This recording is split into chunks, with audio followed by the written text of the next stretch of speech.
I wanted to share a little bit about my childhood and the impact of ideas around mental health, how they've affected me into my teens, into my 20s and 30s, and then when I started a business. So my name's Joy Langley, and I grew up in a big family of 5 kids. My parents are Jamaican, so we learned a lot of things around discipline and being good, loving human beings, which is great. But I also learned a lot about mental health and the taboos around mental health. So I want to share some more about my perspective on mental health and how it's impacted me, because I went on to be a therapist later on in life, in my 40s. And the question is why? So growing up in my family, we spoke a lot about the word mad. My mum and dad would say, don't do that, it'll make you go mad. Don't worry about that, it'll make you go mad. So madness was a word which I learned to be quite afraid of. And this kind of struck home when my mum got sick. It happened during my teens. And it was a really bad time for the whole family, because every Christmas would get ruined by my mum getting ill. Now, looking back at it, she was suffering from depression. She was suffering from probably menopause, the thing that happens to women when they hit their 40s. But nothing was spoken about that. So my mum had a rough time. But as a child and then as a teenager, watching that was really, really hard, because we didn't understand mental health and we couldn't talk about it. So a double blow there, a double whammy. It was a tough time. Like I said, to me, dreading every Christmas, because that was the time my mum really didn't function very well. Responsibility of Christmas. Looking back, and I look at Christmases and I think, 5 kids, Christmas, my dad's the only one that's working, it's going to be hard for her. But back then I didn't really think that. And I just remember really not getting the kind of Christmas presents that I want, or the Christmas that I want. So it was all about me. Now, as I progressed through my teens into my 20s, I went to university, I took a degree in chemistry and business, and I was ready to just take on the world. But the world wasn't ready to take on me. So the jobs that I wanted to do, which were going to be in the corporate space or graduate training schemes, they didn't happen for me. And I had to quickly look at what else can I do in this world. I retrained and I did secretarial training, and I became a personal assistant, a secretary. Really, you're just a dog's body and you do everything and anything. But during that period of all the different jobs that I ended up job hopping, I realized that it wasn't the work that I wanted to do. It wasn't satisfying me. It wasn't fulfilling me. It wasn't stretching my brain. It wasn't what I thought life would be. And that whole spiral sent me into my own depression and anxiety, which was a terrible time for me. I couldn't work out why everyone around me just could not understand why I looked so sad, why I wasn't contributing. Couldn't they see the sadness in my eyes? That always surprised me. But I went from a series of jobs, probably 3 or 4 jobs, one after the other, where I felt obliged to stay there for at least a year and a bit so that my CV would look good. That was my reasoning. But every job, I started off on a high and it gradually just progressed into a low. So that was my journey around experiencing something which I was so frightened of, from watching my mum have depression to being depressed myself. It was a scary situation for me. But I managed to come out of it. So I went to the doctors, they wouldn't give me any medication, which made me feel even more useless. I wasn't even good enough at being sick. So there's so many ways in which your mind just messes you up. So I'm very familiar with mental health and very familiar with depression and anxiety, because it's happened to me. It may be happening to you, but really it's probably not you that's the problem. It's probably what you're doing that's the problem. And human beings need to be fulfilled. We need to be doing satisfying, good work that makes us feel valuable. We also need to think and be creative and be able to stamp our own mark on the world. Stepping into the world of work, the cookie cutter has to be the same. It takes away the essence of you. Hence, we're left with trying to work out, who are we? And that big thing, the meaning of life. it got me every time. I'm a very deep thinker, and the meaning of life really, really hit me until I worked out that you have to try to learn to be who you are. I'm still not an expert at that, but I'm a lot closer than I used to be.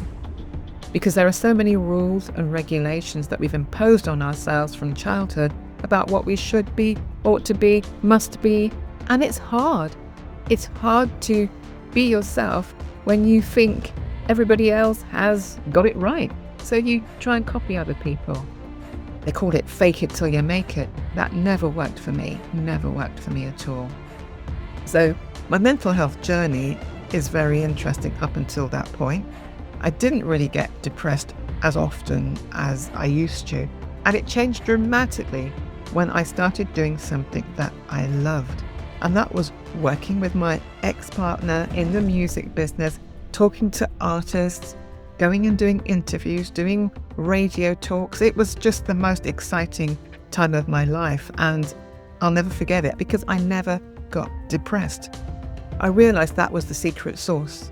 Find something that lights you up, that makes you feel happy to do it every single day. I know it's impossible to do that in a world which wants to put you into boxes and wants you to do defined tasks, but it's your job, and it was my job to break out of that box, and I did. And once I did, there was no going back, because now I had the secret formula to keeping me happy and well and stopping depression from taking me into the pits of the despair. So becoming a business owner felt like a good idea at the time, but we don't know how much we are tapping into the tough stuff. We're going to bring back everything from the past, all the beliefs that we had about ourselves, about not being good enough, about having to work hard, comparisonitis, comparing ourselves to others, and also trying to earn enough money to sustain your living. You're on your own, really. So becoming a business owner was exciting on one level. No one to answer to. Amazing. You can do what you want. You can start your day when you want. You can end your day when you want. You can do what you want. But that's not the reality of business. That's why business owners are prone to mental health issues, especially around anxiety and depression. So that is why business owners are so susceptible to anxiety, depression. We bring in other conditions that we might have, like ADHD or dyslexia or social anxiety. And yet we're supposed to be in business and be this all singing, all dancing person. So that's the hard part. I've had my own problems as well. I've been depressed quite a few times. I've managed to burn myself out quite a few times because I still have old ideas and old beliefs and old core beliefs about working hard. That never leaves you. I've been conditioned so well, I've been unable to break out of the matrix, as they say. But I did. And I'm pleased that I did do it eventually. It's taken some time. And that's why I'm kind of here to share it with you. Becoming a therapist was an interesting spin after I'd left the music business, after I'd also met Beyonce. Can you believe it? She was part of Destiny's Child at the time, but I met Beyonce and the crew. So these are kind of the highlights. I realized I loved interviewing people, talking to people, finding out about their lives. I was just a nosy Parker. So I loved being in the music business. It was the one thing that saved me from depression, and I never looked back. So when I had the opportunity to start my own business, I didn't realize how difficult it would be, but I kept going.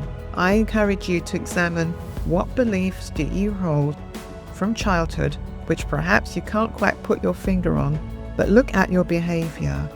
Look at what triggers you. Look at what makes you feel bad inside.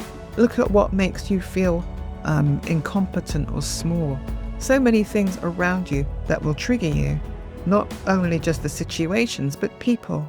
And working for somebody else is also quite hard. We're trained to do that from school. We're not trained to work for ourselves. So I brought all of my old attitudes about work into my business, and my business became my boss. It became the thing that beat me with a stick. So there's been a lot of turnaround for me in my life around mental health. Is it something that we create? Is it something that you can protect? I don't think you can protect yourself from life. You do have to experience adversities and encounter difficulties in order to become resilient. And resilience is where you want to be emotionally resilient. Emotional intelligence is the latest buzzword. It really is about awareness, becoming aware of yourself way before you can become aware of other people. Because emotions are quick, they'll hijack your day. The beliefs and the thoughts, they hang about like a bad smell. So work out what's going on for you. The way that you're reacting right now might not be because of the present. The way that you're reacting right now might be because of the past.